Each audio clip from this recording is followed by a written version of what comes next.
can't stay. Ask him to wait a moment, Mrs. Hudson. He's most insistent.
Easy now, easy. I must apologize. I have been a little overwrought. I'm a doctor, sir, and I must insist that you relax yourself and say nothing until you have eaten. Thank you. If I might have a biscuit and a glass of milk, I have no doubt I should soon be better. Mrs. Hudson is preparing something at this moment. Please forgive this weakness. I really must. Mr. Holmes. At your service. Master of Arts. Doctor of Philosophy. Principal of the Priory School. It is not every day, Dr. Huxtable, that so distinguished a castaway as yourself is beached upon my hearthrug. In speculating what storm had blown you hither, I took the liberty of searching your person. I hope you will forgive me. Yes, of course. Please, sit down. Your watch, unblemished for at least 30 years, suddenly, this morning, scratched. When you thrust those coins unthinkingly into your waistcoat pocket, the stern habit of a lifetime trampled underfoot. A small occurrence, perhaps, but only small, I think, in the way that a vibrating needle may signal an earthquake. The state of your beard demonstrates a considerable disruption to your routine. 3 days ago? Just so. Mr. Holmes, I beg you to accompany me north to Mackleton immediately. A matter of the utmost importance. I regret. Dr. Watson and I are extremely pressed just at the moment. I'm retained in the case of the Feathers documents, and Dr. Watson tells me that he's run off his feet by this recent epidemic of scarlet fever. And then, of course, the Abergavenny murder coming up for trial. Now, only a very important issue could call us away at the present. Important, sir. Important. I dare say you've heard of the Duke of Holderness. The former cabinet minister? More than that, Watson. The letter's after his name. Ha! Almost half the alphabet. One of the greatest subjects of the crown. Eh, Dr. Huxtable? One of the greatest, and probably one of the wealthiest. He is also, I am proud to say, my neighbor. Holderness Hall, his country seat, is across the valley from the Priory School. The Duke is an intensely solitary man. He abhors the prospect of public scrutiny. But such is his anxiety in this matter, that His Grace is prepared to write a cheque for £5,000 to see the business solved, and another £1,000 to see justice visited upon the villains. That is how important it is.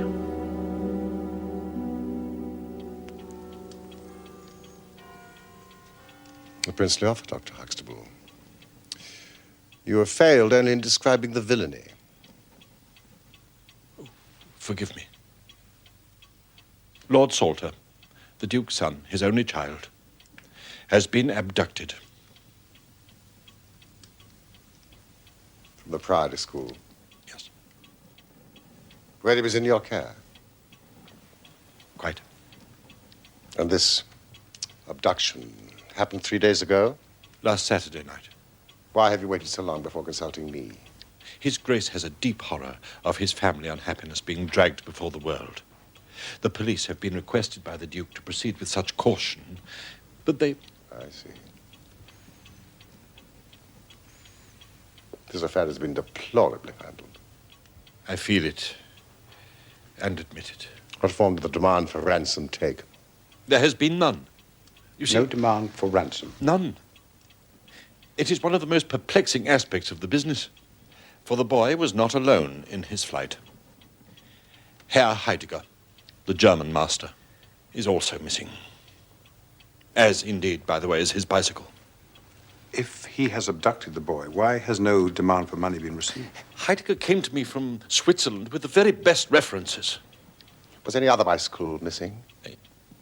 Oh, no, You're certain? quite. Mr. Aveling checked all the bicycles. Dr. Huxtable, do you really mean to suggest that this German master rode off upon his bicycle in the dead of night, bearing the boy in his arms? No, Then what is this theory in your mind? the bicycle may have been a blind. He may have hidden it somewhere, and the pair gone off on foot. Surely he would have hidden a couple of bicycles if he desired to give that impression. Yes, I suppose he would. Of course he would, Dr. Huxtable. This blind theory of yours will not do.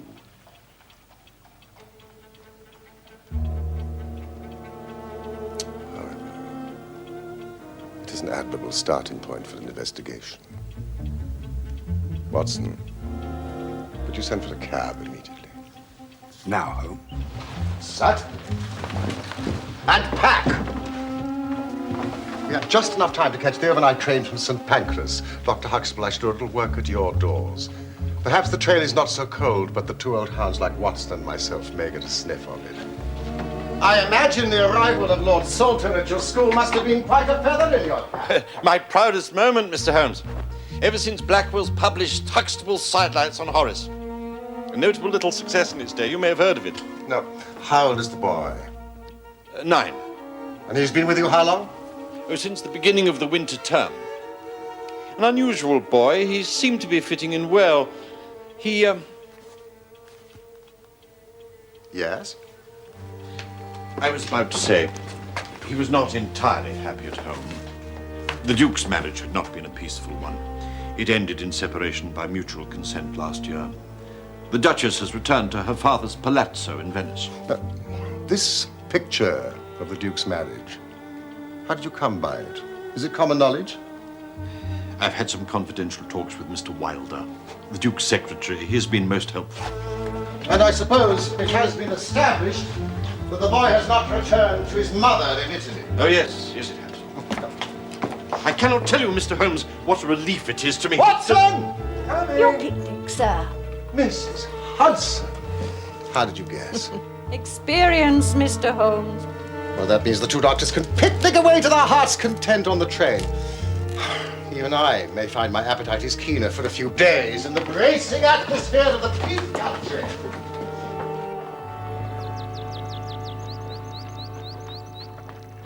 I think I will do myself no injustice when I say that the Priory School is the most select preparatory school in England. Lord Leverstoke, the Earl of Blackwater, Sir Cathcart Soames, they've all entrusted their sons to me. You can't see Holderness Hall from here, but there's a very fine view from the chapel tower. Servete discipuli. I will begin with the boys' room.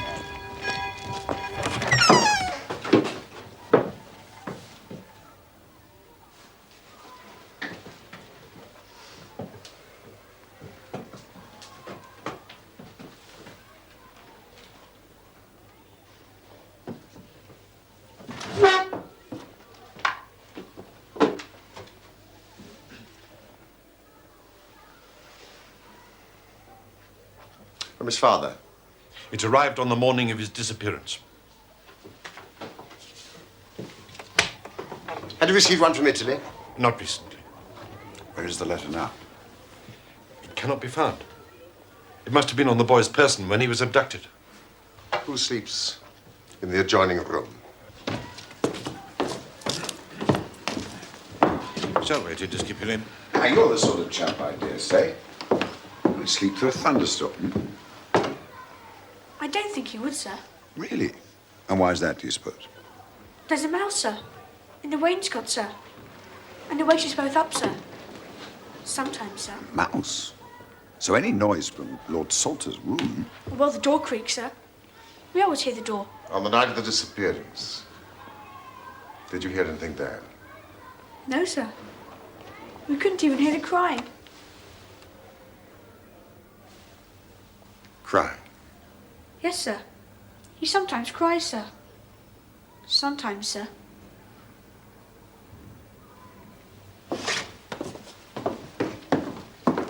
Thank you, boys.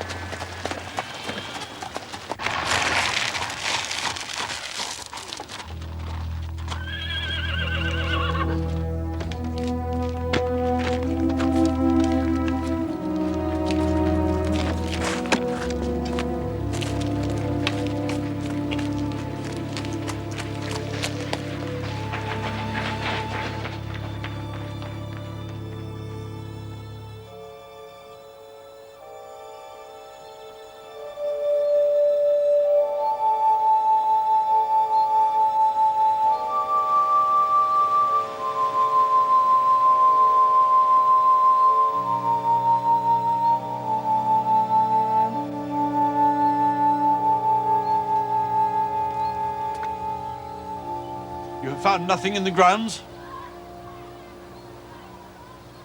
There's no knowing what I have found. The trail is cold. Headmaster! Headmaster! The Duke of Holderness is here, Headmaster. Thank you, Mr. Aveling. With Mr. Wilder. Mr. Holmes? Yes. The Duke is waiting, Mr. Holmes. That will never do.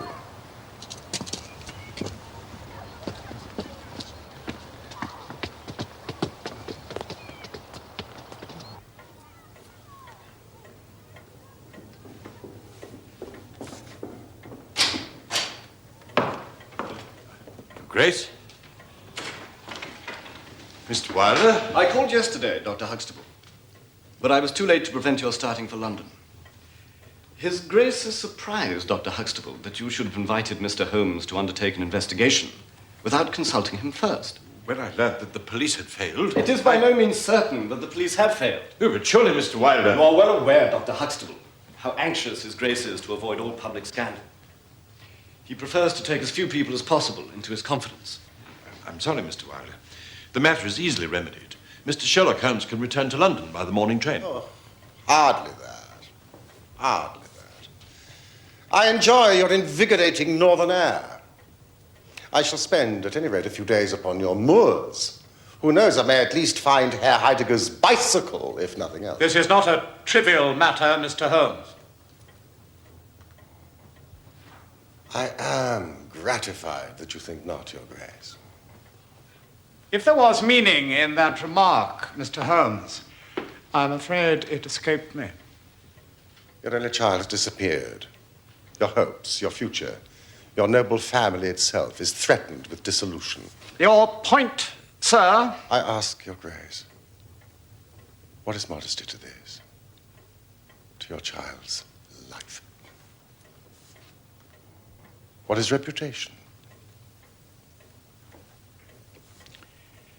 But then it might be replied, what is continuance without honor? However, I believe you are largely in the right, Mr. Holmes. If you refer to the constraints I have placed upon the activities of the police, then perhaps I have imposed too much. I have a morbid fear of the public gaze. It would be foolish not to avail ourselves of Mr. Holmes's services, James, now that he is here. Mr. Holmes. Your Grace. Perhaps you would like to come and stay with us at Holderness Hall. I thank Your Grace, but I think for the purposes of my investigation, it would be wiser for me to remain here at the scene of the mystery. As you wish. Mr. Wilder or myself will be available to provide you with any assistance that you might require. Might I ask whether you have formed any explanation as to the mysterious disappearance of your son? No, sir, I have not.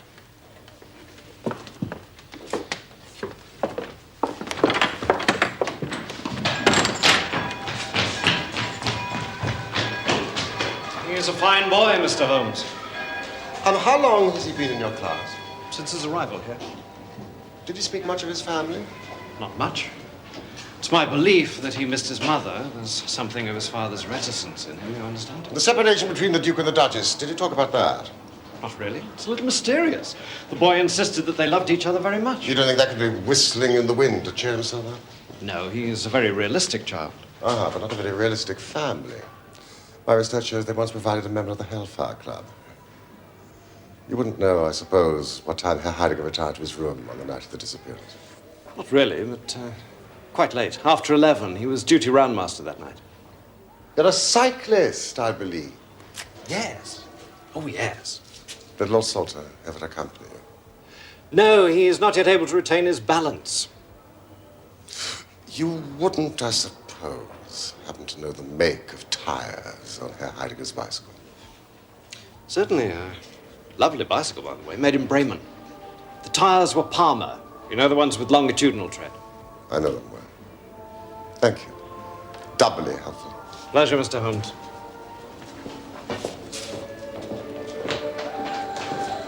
Dinner will be at 8.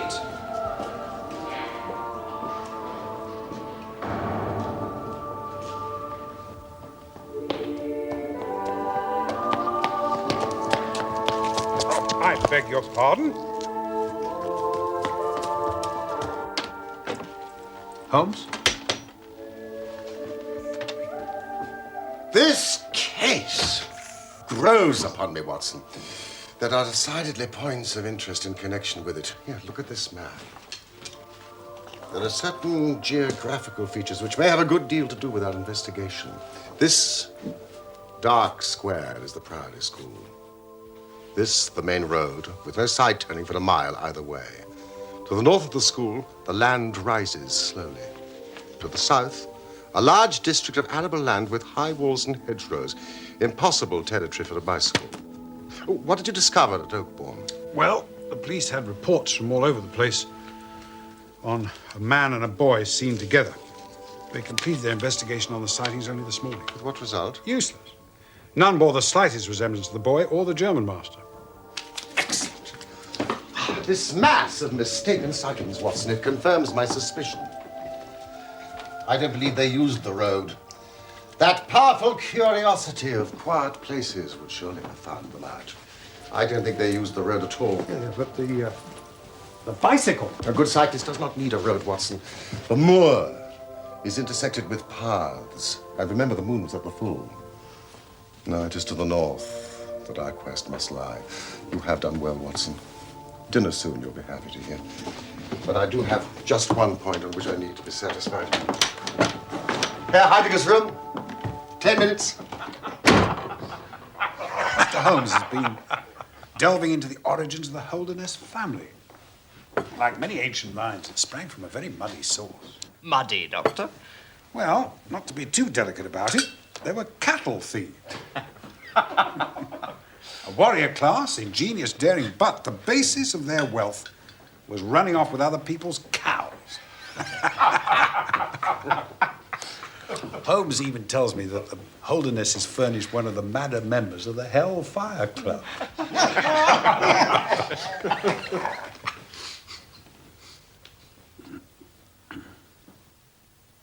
What is the matter, Dr. Huxtable? It is nothing. There is clearly something. I expect too much, I'm sure. It is a fault, I'm sure. Tell us your expectations. I do not expect miracles.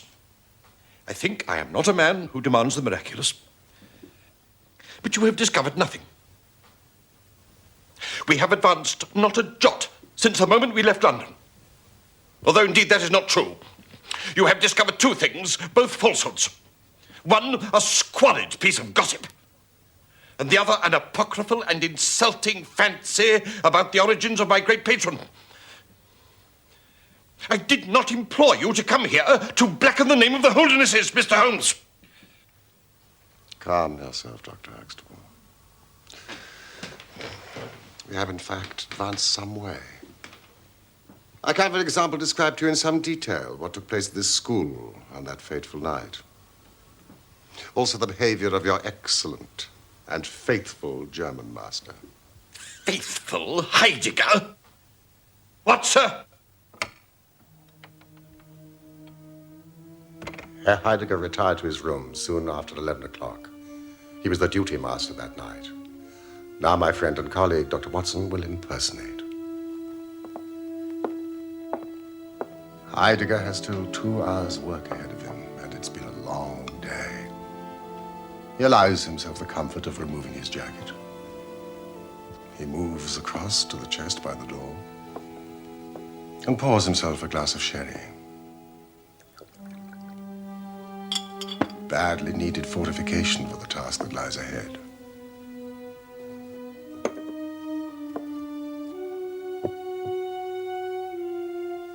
He collects the candle and moves to his desk to correct 22 exercise books, which contain not only grammatical exercises, but also a lengthy composition. You see my point, Dr. Huxtable. It would have been well after midnight if he had done nothing else. When his candle fails him. The candles are kept in the chest by the door. He rises from the desk to fetch another one, but he cannot see to find them. So he turns to the window to draw the curtains to see better by the moonlight. Across the rooftops in the gate tower, the boy has been waiting for darkness, knowing that his flight must not be observed. Herr Heidegger watches as the boy hurries across the leads to keep his prearranged meeting by the river.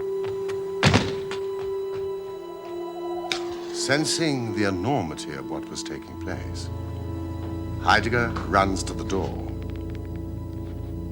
knocking over what remains of his glass of sherry as he goes. I see. Thank you. It seems I misjudged him. The wisdom of his choice to pursue the boy is questionable. I believe his fate may be sealed. You alarm me, Mr. Holmes. Do you mean... I hope not, but if my reasoning is correct, then I do fear for him. And the boy? The key to that, Dr. Huxtable, remains out there. Beyond the Drover's Bridge.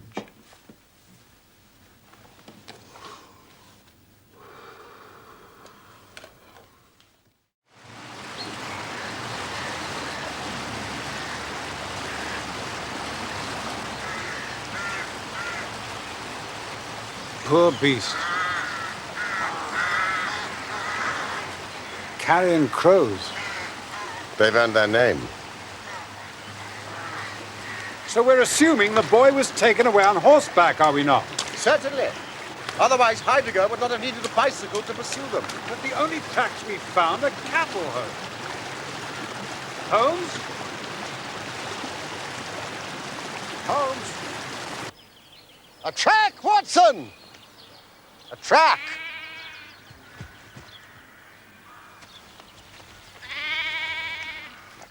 A bicycle?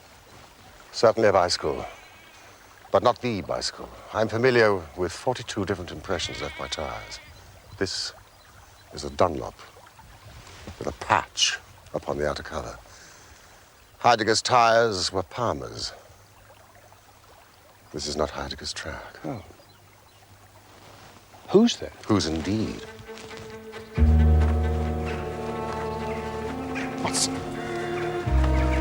These are Parma tracks. Heidegger has been this way.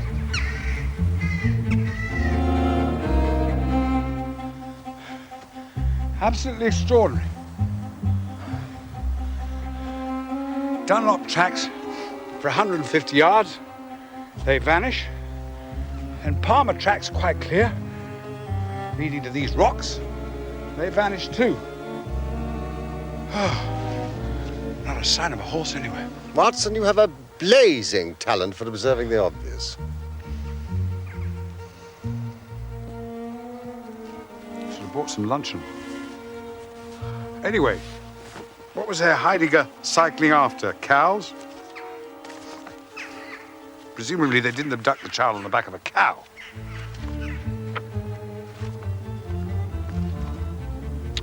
All traces of horses obliterated. Much evidence the two bicycles have vanished into thin air. Impossible. Precisely. It is impossible as we have stated it. Therefore, in some respect, we must have stated it wrong. Ah. There's a hostelry marked on the further edge of the moor. Holmes? There's a hostelry on the Chesterfield Road. Yes, if we keep on this line, we should come up to it. Well, that's where I'm going to try my luck. I'm hungry.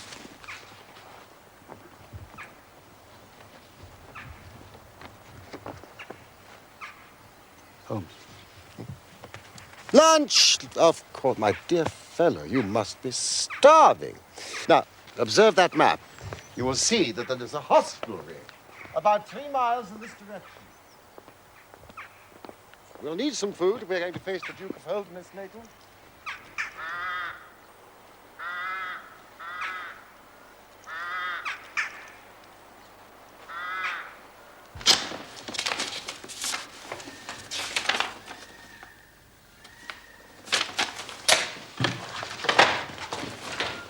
Nothing?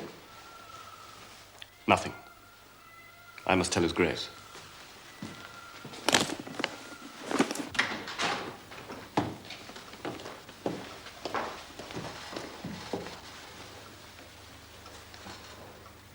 Nothing? Nothing. I'm sorry.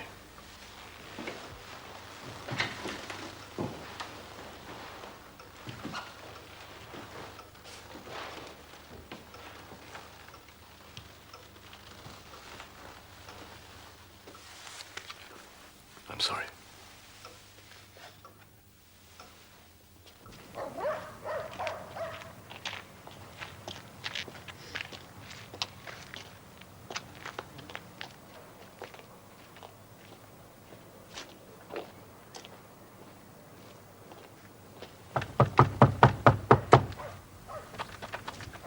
It's locked.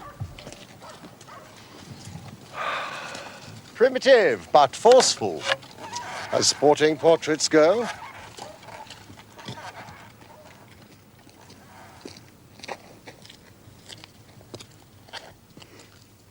Mr. Reuben Hayes? How do you know my name? It's printed over the door. We were looking for some refreshment. Were you? And would be obliged if you could furnish it. Would you? We would. You best ask woman.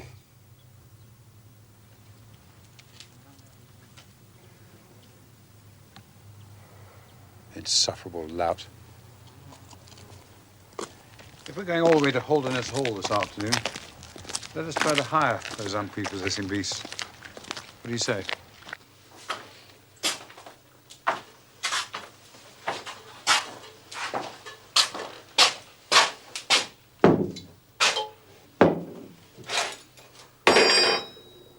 How far are you taking them?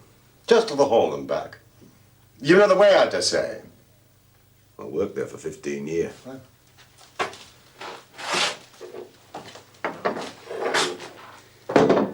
Yeah, you can take them. My word, Mr. Hayes, you have injured yourself. It's now. I am a doctor, sir, and I assure you it is. You should have it attended. How did you come by it? One of my dogs did it. Those scratches. What about them? Well, to judge at a glance, they were that far apart. What animal would make such a scratch? Probably a descendant of Champion Jack. Cockfighting is forbidden by law and has been for 50 years. Many things are forbidden by law. What law is there in such places as these? Ah, excellent, Mrs. Beckis. Thank you. What have you cooked for me? White pudding, sweets, and next.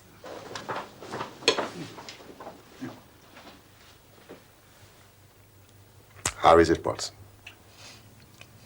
It is disgusting, Holmes. That woman. She's frightened of something. And more than that husband of hers. Deception upon deception. What is it intended to hide? Deception?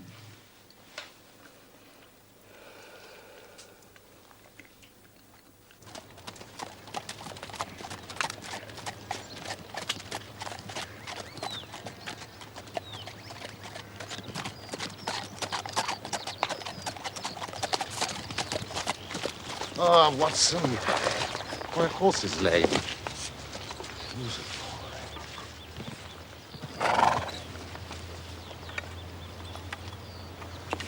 That's odd.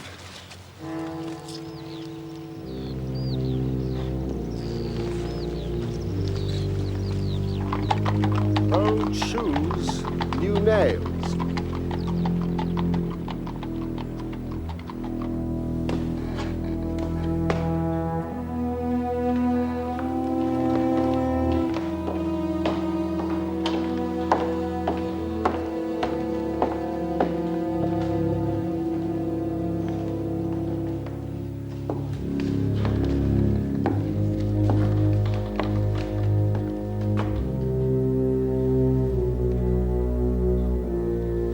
Gentlemen, His Grace will see you now.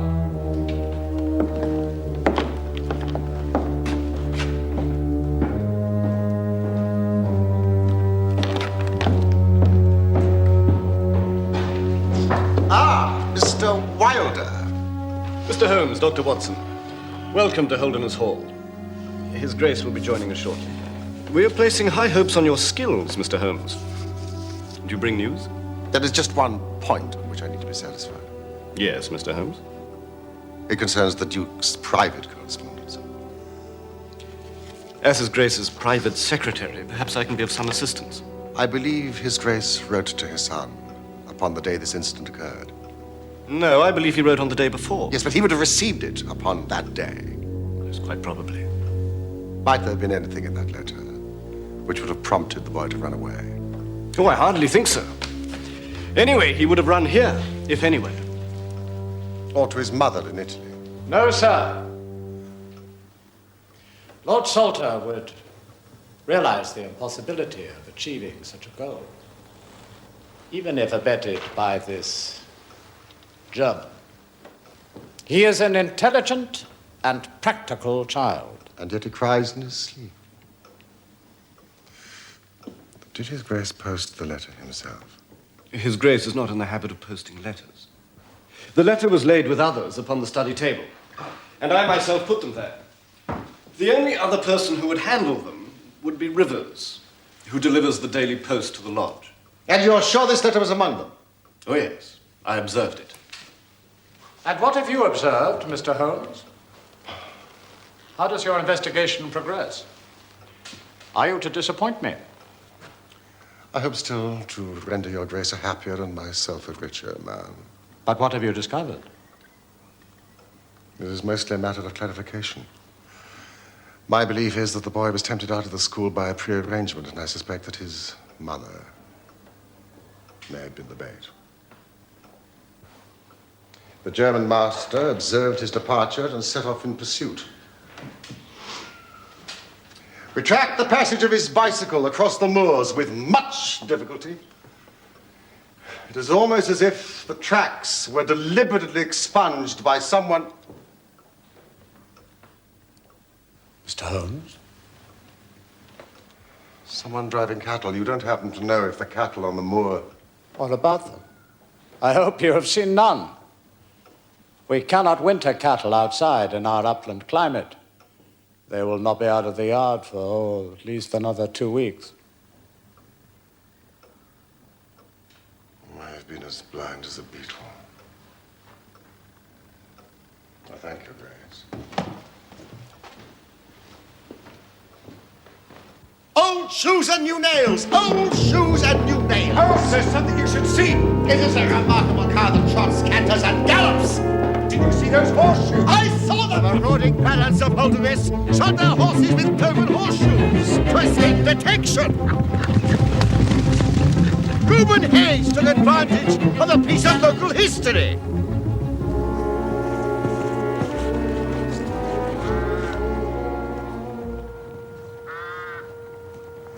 It's bad, Watson. Bad. Those vultures of the north mark the spot.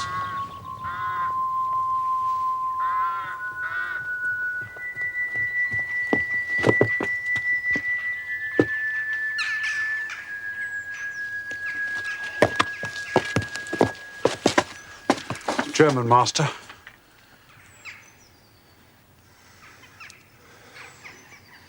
What's left of him?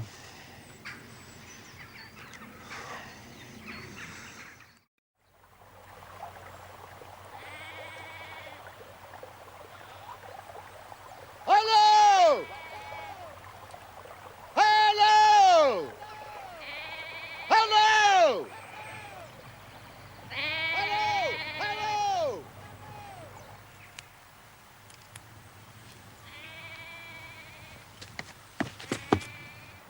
Skin and blood. Only a microscope would tell if it's human. The consistent and out with the scratches on Hayes' neck. Oh, yes. Cause of death. Strangulation. The larynx is quite crushed. That shepherd can be our messenger to the Priory School with the news of this tragedy. We must proceed on foot, Watson. I was warm at that inn. Warm, as the children say. The trail grows colder every step I take away from it.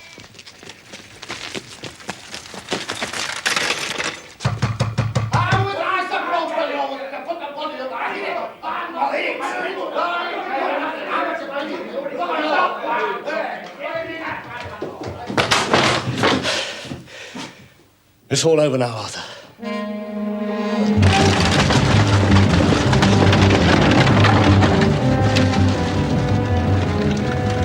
Reuben Hayes, let's hope we're not too late.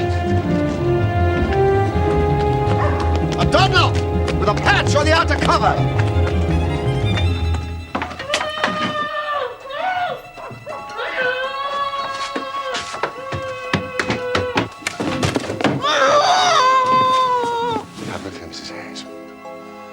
I'm satisfied that you had no liking for this business and that you acted under coercion. Someone came for the boy. The Duke's secretary, Mr. Wilder.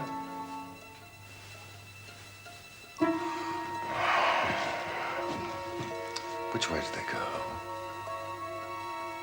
Across the moor? Towards the Chesterfield Road.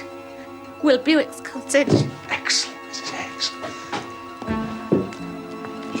I must alert the Duke's household, Watson. You are now the boy's guardian angel.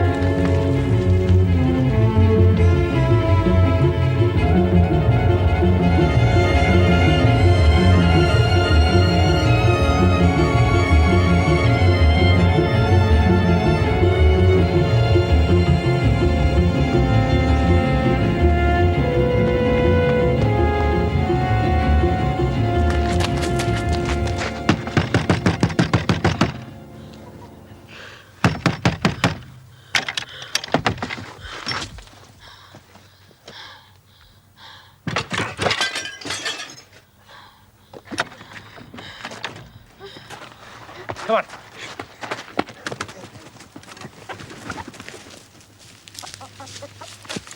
I fancy I see your Grace's checkbook upon your desk. I'd be glad if you'd make me out a check for £6,000. Perhaps it would be best if you were to cross it. Capital and Counties Bank, Oxford Street branch, are my agents. I do not possess a temperament, Mr. Holmes, that appreciates the kind of acidulous pleasantry that clearly amuses you. I am sorry, but I do not see how James, Mr. Wilder, could possibly be implicated in this business, and you have urged no proof of it. But I possess the proofs. It is beyond debate. The mud is scarcely dry upon the cloven horseshoes in your casements. Why do you doubt my word? You seem to suffer from a blindness to your own interest, which borders on madness. The Brays. Those portraits in the hall of you and your father as young men. There your family lineaments are very clear. How long has Mr. Wilder been in your service? What is your meaning? How dare you, sir? You do not understand. You are a barbarian. You will never. Please leave me immediately. Then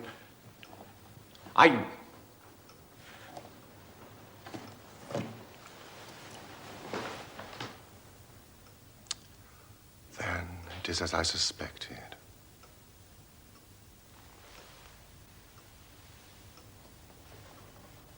Mr. James Wilder is your son.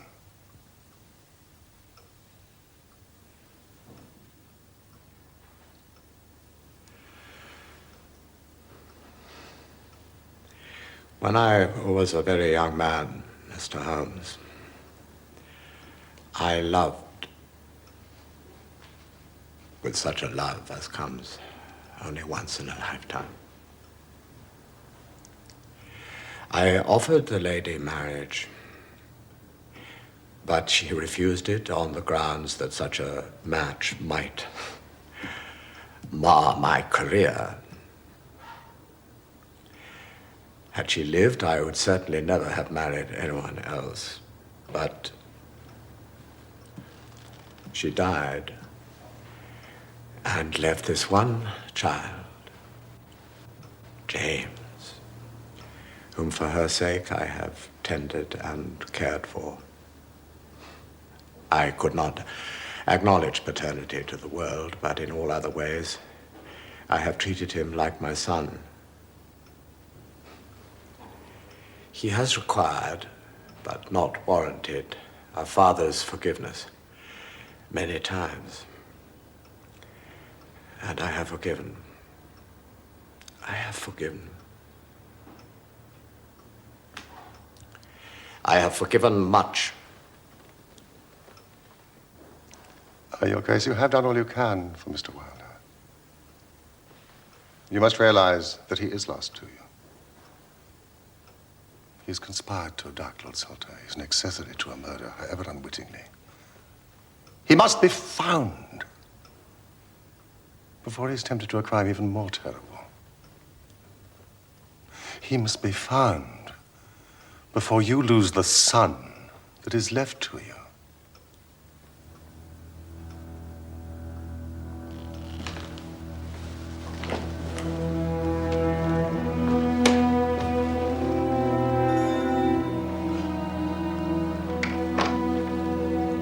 Rivers, you are to organize a search of the moor, westwards in a line from the temple to the pavilion. You are to employ the entire staff without exception. You are looking for my son, Lord Salter. If you find Mr. Wilder, please see that he is detained and brought to me.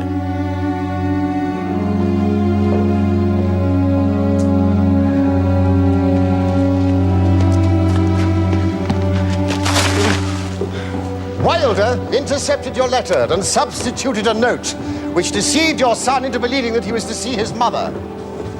The murderous Hayes was his paid accomplice, but the police have been alerted. Hayes will not escape. What? I tracked them up onto the moor, but they disappeared. I searched the area, but it's as if the earth just swallowed them up. With my research into your family history, I seem to recall mention of a huge limestone cavern where the stolen cattle were penned. The cathedral. Come on! Come on!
I was disposed to love Francesca, not with a boy's passion, but with a man's love.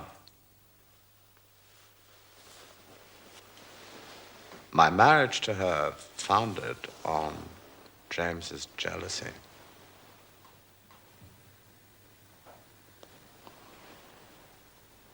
As long as I could see his mother's faith and manner in him, James knew he could keep me from the love I owed my wife. Even his cruelty to Arthur, I could not send him away even for that. So I sent Arthur away instead. What did he hope to achieve by kidnapping his brother? Money? Legitimacy? And power. Power over me. He delighted in exercising power over me, whom he knew to have denied him power. But you suspected that he was behind the abduction? In my darkest moments, yes. Yet somehow I hoped to save him. Well, a long penance it has seemed. I can only hope that Francesca will forgive me.